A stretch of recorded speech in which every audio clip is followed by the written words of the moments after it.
In the social media welding system, the channels are represented by two separate but equally important groups: those who identify as influencers and those who know what the fuck they're talking about. These are their welds. This is a laser, a beam of light capable of destroying anything that crosses its path, including metal. And by that definition, it kind of reminds me of one of these things. Now, you might have seen a few of those pesky videos wandering around the internet making some kind of bold claims about what a laser welder is capable of. And if you doubt the validity of a claim that a laser welded specimen is structurally sound after someone couldn't break it by stomping on it with their tennis shoes, then maybe you also agree there is more to be unpacked. What exactly is a laser welder, and why is it being touted as something that anyone can do? Well, to answer that, we actually first have to understand what a weld is. Now, weld is actually an acronym for wire electricity linear deposition. Unless you work on the pipeline, in which case it stands for weed, meth, Loratab, and Jack Daniels. Nuh-uh! Okay, I know I made those parts up. Don't get mad at me down in the comments because you can only weld a circle and not a rectangle. But the simplest way to put it is welding is the process of joining two or more pieces of metal together by some means of fusion. The process itself is what we need to focus on here because there are literally hundreds of ways to stick metal together. The oldest process is actually to stick metal in a fire and smack it with a hammer until it's stuck together. That ain't going nowhere. But centuries later, we eventually removed the hammer and replaced it with a piece of wire after we figured out how to isolate fire into one's hand. Nice. Believe it or not, there's even welding processes for welding dissimilar metals together like steel and aluminum by using high-powered explosives and even the vacuum of space. Nice dissolve. But those both require, of course, a degree in metallurgy as well as access to a spaceship and high-powered explosives, which is not exactly something you find off the shelf on a consumer level.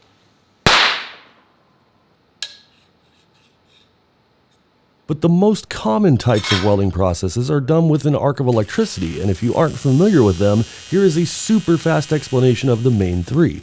Arc welding feeds electricity through this coated rod called an electrode. Once the rod makes contact with the metal and creates a small gap, an electric arc jumps the gap, which is hot enough to melt the base metal and the metal of the rod, which combines the pieces together. The rod is coated in a powder called flux, which also melts and protects the metal as it welds.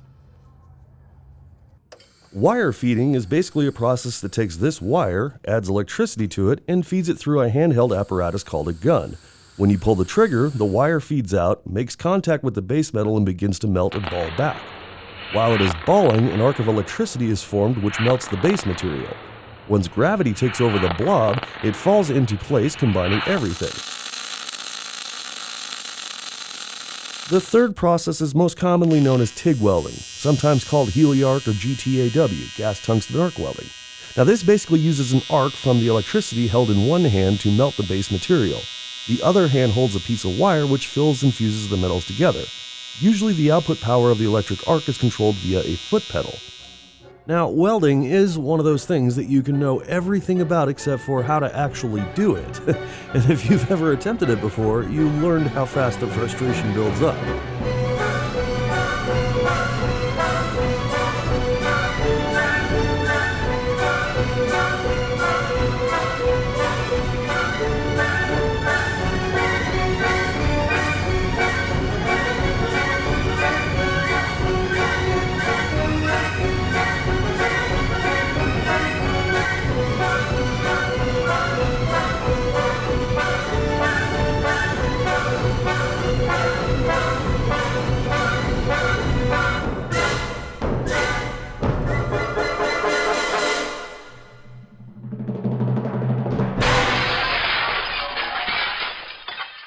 And this is where we get into the latest process of laser welding.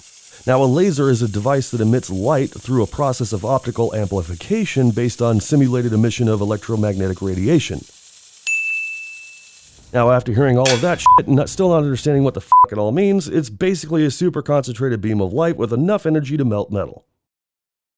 How it works is actually very similar to MIG welding, but instead of an electric arc melting everything down, it uses that super concentrated beam of light. I just welded it to the table.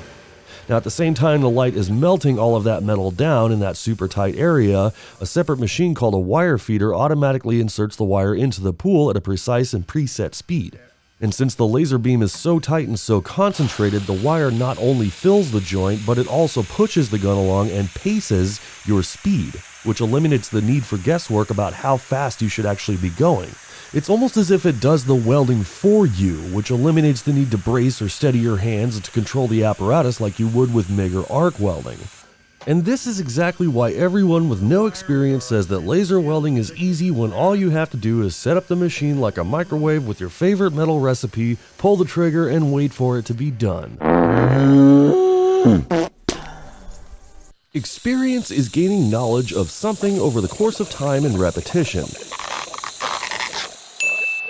Recently, a group of influencers got to share their experience with laser welding, where everything was already set up and provided for them, and all they had to do was read the talking points provided by the manufacturer and act like they knew what they were talking about. It's 90% bullshit.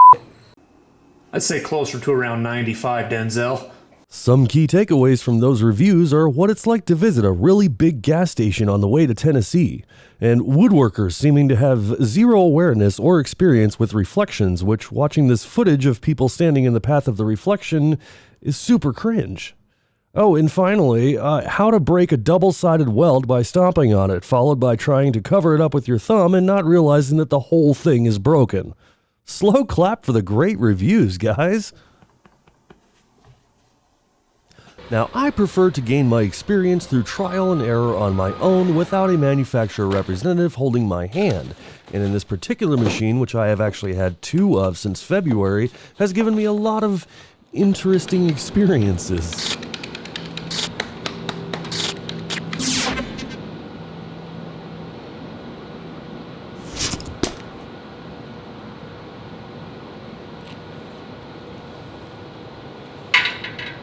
All right, look, yeah, I'm just kind of having fun with this scene. That's all just VFX and a few different graphics or whatever. I thought it'd be funny. You know, it's fake. It was made up, right?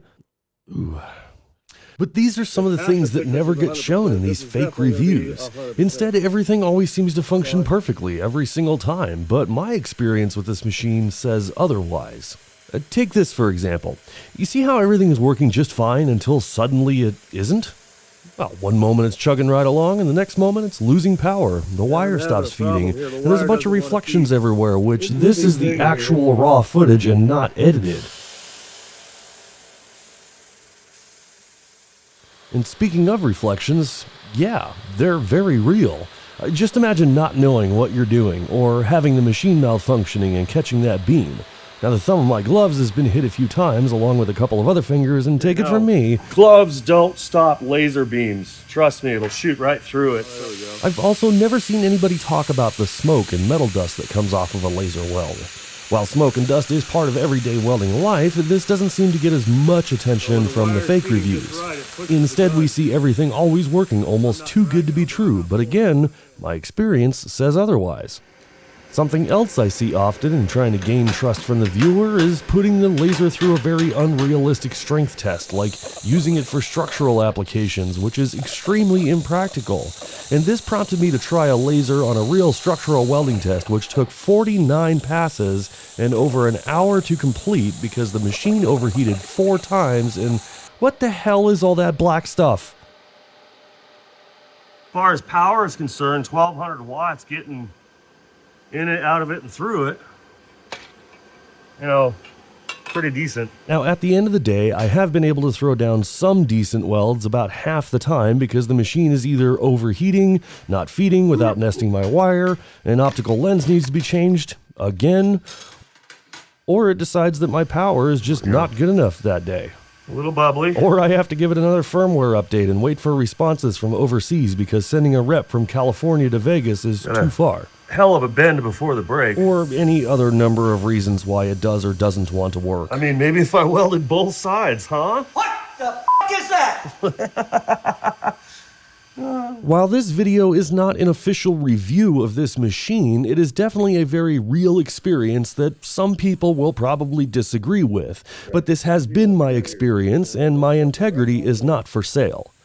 If I ever do get this machine to produce real results consistently and without always discovering some other problem that I have to share with the support team via Facebook Messenger, I'll be glad to show you guys what lasers can do, but until that day, my honest opinion is this machine, and others like it, need to stay with the fake influencers. Just be careful how much bullshit you allow yourself to absorb when watching those other videos. I mean, the fact that it blew through it so hard, I doubt it's going to break easily. I stand corrected.